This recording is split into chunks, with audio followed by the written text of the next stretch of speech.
Bienvenidos a Boutique del Libro y a esta segunda entrega de este ciclo que pretende acercar a ustedes la lectura de textos literarios.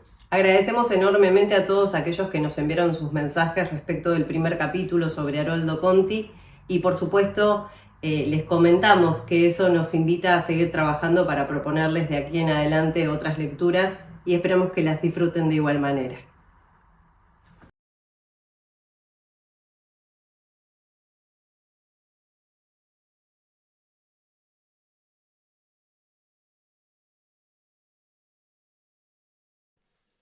Somos balbuceos, nombres, canciones de cuna, anécdotas, chistes. Porque las palabras que decimos y oímos desde la primera hasta la última nos constituyen, nos hacen humanos, generan el andamiaje de la memoria personal y colectiva. El universo de cada individuo y cada pueblo empieza y termina con su lenguaje. Por eso, las puertas de la memoria son infinitas. La palabra humana es un contacto privilegiado con el mundo y viene de la mano de nuestra lengua materna, de ese linaje lingüístico que se cocinó en las ollas de nuestras casas, que se compartió junto al pan en las reuniones familiares, que se rió a carcajadas en una esquina del barrio. Cuando hablamos construimos una realidad. Decir es hacer, decir es confirmar, decir es transformar. Aunque a simple vista dé la impresión de que cuando hablamos no pasó nada, la palabra hiere y acaricia, tranquiliza y abruma, libera y apresa, muestra y esconde. Quizá en esta lógica de mostrar y esconder al mismo tiempo, encontramos una forma de definir la literatura. Ese uso de las palabras, en que se dice lo que no se dice y que por tanto nos invita a conocer de una manera nueva e insustituible. En ella, el silencio y la falta se materializan entre las palabras precisas que constituyen la fábula, generando multiplicidad de significados que escapan a los convencionalismos. A veces, en épocas de crisis, de caos, de desconsuelo, da la impresión de que pensar en el arte, hacerlo, defenderlo, es un lujo. Pero en esas épocas, en que parece reinar el oprobio y la falta de humanidad, es aún más necesario, pues en los huecos de la ficción se entreteje la realidad que duele tanto que no sabemos cómo decir. El autor miente para decir una verdad. Así, el escritor y el lector se convierten en Perseo momentáneamente. Miran a Medusa a través del reflejo en el escudo de la palabra para evitar la petrificación. Cada narración es un avance o una pérdida que abre 100 vacíos, 100 preguntas, y cuyas respuestas generan 100 preguntas más, tal como señala Anakin, guardiana del conocimiento sagrado y de la memoria en este universo literario. Por eso, en la creación, un artista aprende a vivir con lo imposible. Debido a que en la palabra suelen replicarse los debates y enfrentamientos de las sociedades que la enuncian, lo que elijo me posiciona respecto del mundo, y aquí no hay lugar para la indiferencia ni la evasión. No es casual que esta saga comience con la muerte, engendrando a Misáyanes en su boca. Por todo esto, recuperamos el imperativo de Liliana profesora, escritora o simplemente Liliana, porque la palabra nos atraviesa mucho antes de los oficios y las profesiones. Si alguna vez nos toca quedarnos sin palabras, que sea porque estamos maravillados y no porque estamos vacíos.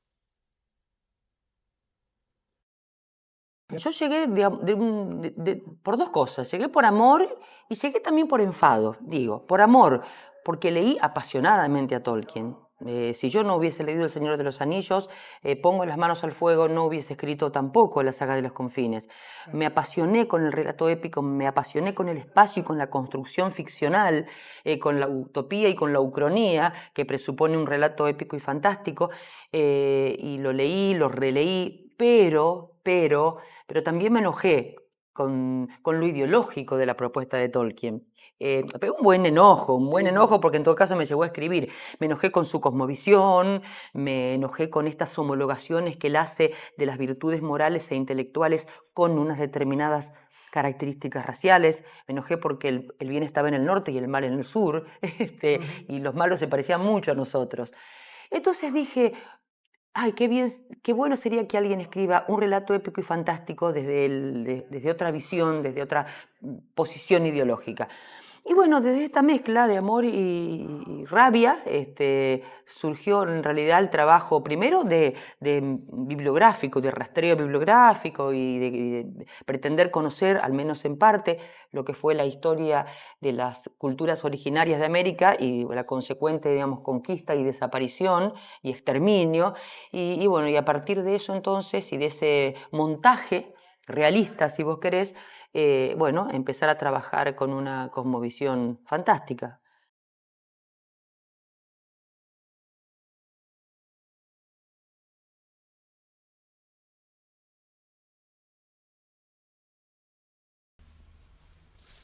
Y ocurrió hace tantas edades que no queda de ella ni el eco del recuerdo del eco del recuerdo. Ningún vestigio sobre estos sucesos ha conseguido permanecer. Y aun cuando pudieran adentrarse en cuevas sepultadas bajo nuevas civilizaciones, nada encontrarían. Lo que voy a relatar sucedió en un tiempo lejanísimo, cuando los continentes tenían otra forma y los ríos tenían otro curso. Entonces, las horas de las criaturas pasaban lentas. Los brujos de la tierra recorrían las montañas maduinas buscando hierbas salutíferas. Y todavía resultaba sencillo ver a los lulus, en las largas noches de las islas del sur, bailando alrededor de sus colas. He venido a dejar memoria de una grande y terrible batalla. ¿Acaso una de las más grandes y terribles que se libraron contra las fuerzas del odio eterno? Y fue cuando una edad terminaba y otra, funesta, se extendía hasta los últimos refugios. El odio eterno rondaba fuera de los límites de la realidad, buscando una forma, una sustancia tangible que le permitiera existir en el mundo de las criaturas. Andaba al acecho de una herida por donde introducirse, pero ninguna imperfección de las criaturas era grieta suficiente para darle paso. Sin embargo, como en las eternidades todo sucede, hubo una desobediencia que fue herida, imperfección y grieta suficiente. Todo comenzó cuando la muerte, desobedeciendo el mandato de no engendrar jamás otros seres, hizo una criatura de su propia sustancia, y fue su hijo, y lo amó. En ese vástago feroz, nacido contra las grandes leyes, el odio eterno encontró voz y sombra en este mundo. Sigilosa, en la cima de un monte olvidado de las tierras antiguas, la muerte brotó en un hijo al que llamó Misáyanes. Primero fue una emanación que su madre incubó entre los dientes. Después fue un latido viscoso. Después graznó y aulló. Después rió y hasta la propia muerte tuvo miedo. Después se emplumó para volar contra la luz. Los vasallos de Misáyanes fueron innumerables. Seres de todas las especies se doblegaron ante su solo aliento y acataron su voz.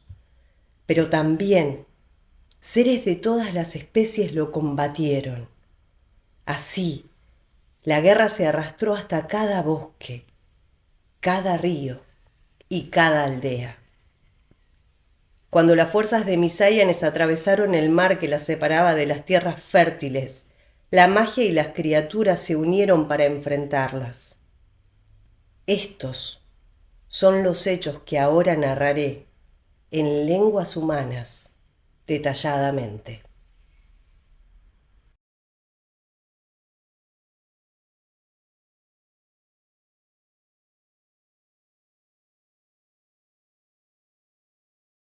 Será mañana, canturrió vieja Kush cuando escuchó el ruido de los primeros truenos. Dejó a un costado el hilado en el que trabajaba y se acercó hasta la ventana para mirar el bosque.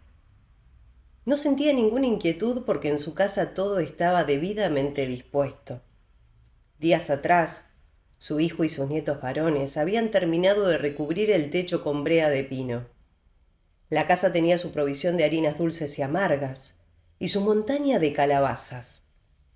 Los cestos estaban colmados de frutos secos y semillas. En el leñero había troncos para arder todo un invierno. Además, ella y las niñas habían tejido buenas mantas de lana que ahora mismo eran un arduo trabajo de colores apilado en un rincón. Como había sucedido en todos los inviernos recordados, regresaba a la tierra de los Usihuilques otra larga temporada de lluvias. Venía del sur y del lado del mar, arrastrada por un viento que extendía cielos espesos sobre los confines, y allí los dejaba para que se cansaran de llover. La temporada comenzaba con lloviznas espaciadas, que los pájaros miraban caer desde la boca del nido, las liebres desde la entrada de sus madrigueras, y la gente de los confines desde sus casas de techo bajo. Para cuando las aguas se descargaban, ningún ser viviente estaba fuera de su refugio.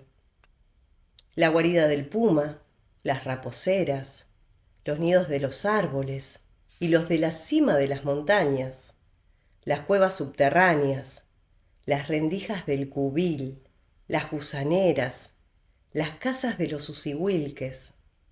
Todo había sido debidamente protegido según una herencia de saberes que enseñaba a aprovechar los bienes del bosque y los del mar. En los confines, las criaturas afrontaban lluvias y vientos, con mañas casi tan antiguas como el viento y la lluvia. Será mañana que empezarán las aguas, repitió Kush. Y enseguida se puso a tararear entre dientes una canción de despedida. Cuicuyén y Huilquilén fueron hasta el calorcito de la revieja. vuelve a empezar con nosotras, pidió la mayor de sus nietas. Kush abrazó a las niñas, las atrajo hacia sí, y juntas recomenzaron la canción que entonaban los Usihuilques antes de cada temporada de lluvia. Cantó la voz cálida y quebrada de la raza del sur. Cantó, sin imaginar que pronto se harían al mar los que traían el final de ese tiempo de bienaventuranza. Ellas cantaban esperando a los hombres que de un momento a otro aparecerían por el camino del bosque con las últimas provisiones. Vieja Kush y Cuicuyén lo hacían al unísono, sin equivocarse jamás. Huilquilén, que solo llevaba vividas 5 temporadas de lluvia, llegaba un poco tarde a las palabras. Entonces levantaba hacia su abuelo una mirada grave, como prometiendo algo mejor para la próxima vez. Las Usihuilques cantaban hasta pronto. Hasta pronto, venado. Corre, escóndete. Mosca azul, vuela lejos, porque la lluvia viene. Padre halcón, protege a tus pichones. Buenos amigos, bosque amado, volveremos a vernos cuando el sol retorne a nuestra casa. Los 3 rostros que miraban desde la casa eran de colores oscuros en el cabello, la piel y los ojos. La raza Usihuilque se había forjado en la guerra, de allí la dureza de sus hombres y de las largas esperas los esmeros de sus mujeres. Los corales del mar enhebrados en las trenzas, engarzados en brazaletes y collares, o ceñidos a la frente, eran el único bien que realzaba las vestiduras de las mujeres Usihuilques. Túnicas claras que bajaban de las rodillas, sandalias y, según la estación, mantos de hilo o de lanas abrigadoras. Así lucían ahora la abuela y sus dos nietas, generosas en la belleza de su raza. ¡Los Lulus! ¡Ahí están los Lulus! Gritó Wilkilén. ¡Vieja Kush! ¡Mira! ¡Los Lulus! ¿A dónde los ves tú, Wilkilén?, preguntó su abuela. Allí, allí, y señalaba con precisión un gran nogal que crecía a mitad de camino, entre la casa y el bosque. Kush miró. En verdad, dos colas luminosas se enroscaban y se desenroscaban al tronco, como pidiendo atención. Una era de color rojo y la otra era apenas amarilla. El color indicaba el tiempo de vida de los Lulus, más viejos, mientras más blanca la luz de sus colas. La anciana Usihuilque no se sorprendió. Los Lulus venían en busca de torta de miel y calabaza, igual que cada atardecer de la buena estación desde la muerte de Champalhué. Kush puso 2 tortas tiernas en una cesta, salió sola de la casa y tomó el camino del nogal para dejárselas allí y regresar. Ellos nunca le hablaban. No lo habían hecho en los 5 años que llevaban sus visitas. Los Lulus no hacían amistad con los hombres, y siempre que les era posible huían de su presencia. En esas ocasiones abandonaban la posición erguida y corrían veloces sobre sus 4 patas. Pero si eran sorprendidos en medio del bosque, los Lulus permanecían inmóviles, con la cabeza agachada y las pezuñas agarradas a la tierra, hasta que el hombre se alejaba. Sin embargo, y a pesar de la mala amistad, fueron los Lulus los que trajeron a Champalhué hasta la casa, ya casi muerta por la mordedura de una serpiente, y la depositaron suavemente junto al nogal. Esa fue la primera vez que Kush vio de cerca los ojos de un Lulu. No pudimos hacer más por ella. Así le habían dicho esos ojos. Ahora, vieja Kush marchaba a enfrentar una mirada parecida. La revieja había depositado la cesta en el suelo y se disponía a volver con las niñas cuando el soplido de uno de los Lulus la detuvo. Se rehízo del asombro y giró de inmediato temiendo un ataque. En cambio, se encontró con los ojos del Lulu de cola amarilla. La miraba igual que aquel Lulu la había mirado el día en que murió Champalhué. Kush supo que se avecinaba otro dolor y lo enfrentó con la serenidad aprendida de su pueblo. ¿Y ahora qué sucederá?, preguntó. El Lulu se quedó en silencio, sus grandes ojos llenos de presagios. «Háblame, hermano Lulu», rogó Kush. «Dime lo que sabes, tal vez podamos remediar algo todavía».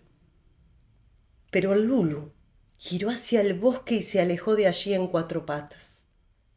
El más joven, ajeno a la preocupación, no se resignó a malograr el festín.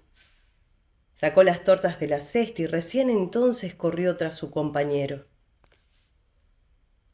Kush desanduvo muy despacio el trecho que la separaba de la casa.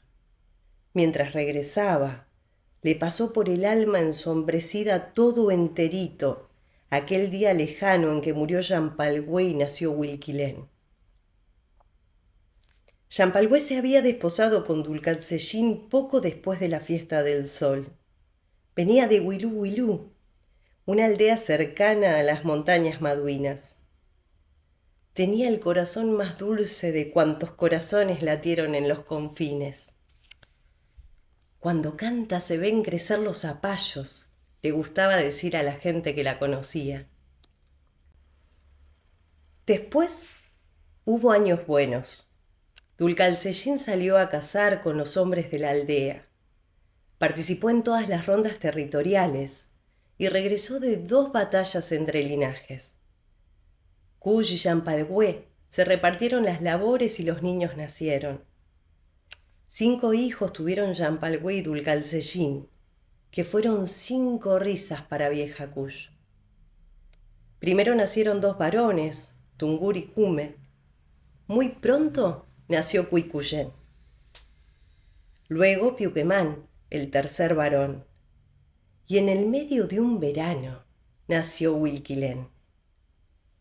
Ahora le gustaba a Kush mirarlos despaciosamente, uno por uno, porque de una manera o de otra, todos le recordaban la belleza y la gracia de Champalhué. El día del nacimiento de Huilquilén, Champalhué dejó a los niños al cuidado de la abuela y partió hacia el lago de las mariposas. La joven iba a sumergirse en las aguas que devolvían a las madres recientes el vigor del cuerpo y la serenidad del ánimo. De allí la trajeron los lulus, con el poco de vida que le duró para besar a sus hijos y pedirle a Kush que los cuidara por ella. Y un rato más, para esperar el regreso de Dulcancellín, que había salido de casa para celebrar el nuevo nacimiento. En la boca de una cueva, a orillas del lago, una serpiente gris de las que hacía años no se veían por el lugar mordió a Champalhué en un tobillo. La madre había estado cortando unas flores que tenía entre sus manos cuando los lulus la hallaron. Flores que no nacieron de semilla. Trampas de la serpiente, masculló Cupuca. El brujo de la tierra intentó recobrarla para la vida con las medicinas del bosque y de la montaña.